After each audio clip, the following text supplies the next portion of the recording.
మనుషులకు అంబడాలు పుడితేనే అదో విచిత్రంగా చూస్తారు. అందులో ఇంకా ముగ్గురు నలుగురు పుట్టిర్రంటే కథం జాతరకు వచ్చినట్టే ఉన్నోళ్ళంతా వచ్చి ఆ పసిపిల్లలను చూసి పోతారు. అసొంటిది మేకకు ఒక్క కాన్పులని 7 పిల్లలు పుడితే ఎట్లుంటది కథ?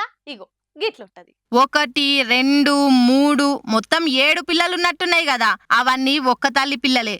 ఒక్క ఈతలనే పుట్టినాయి. నమ్మబుద్ధి అయితలే కదా. మొదలు మేం కూడా గట్లనే అనుకున్నాం. అటెనక ఈ కాకతోటి మాట్లాడినాకనే నమ్మినాం. కింద కొన్నాం 3 మొగయి 4 ఆడపిల్లలు. సరే వేసినందుకు సంతోషంగా అనిపించింది. మంచిగానే ఇప్పటి వరకు పాలు కూడా మంచిగా చిక్కుతాయి. మేక ఆరోగ్యం మంచిగానే ఉంది, పిల్లల ఆరోగ్యం మంచిగానే ఉంది. కానీ పాలకు ఇప్పుడు మేకను కొనాలా ఎట్లా చేసి సాదుకోవాలి వాటిని అని సంతోషం అనిపిస్తాను. మహబూబాబాద్ జిల్లా మరిపెడ చిల్లంచెర్ల ఊర్లే వెంకన్న అనే గీ కాకతాన ఆయన జాదుకునే మేకకు ఒక్క ఈతలనే 7 పిల్లలు పుట్టినాయి. మా అంటే ఒక్క పారే 3 లేక 4 పిల్లలు పుడతాయి. అసొంటిది 7 పిల్లలు పుట్టేసరికి అందరు నోరెళ్ళబెట్టి నిజమా అబద్ధమా అని చూసిపోదామని వస్తురట. ఆ 7 పిల్లలల్లా 3 మగ పిల్లలు 4 ఆడపిల్లలు ఉన్నాయట. ఇప్పుడైతే మేకకు పానం మంచిగానే ఉంది, మేత కూడా మంచిగానే మేస్తుందని చెప్తుండు కాక.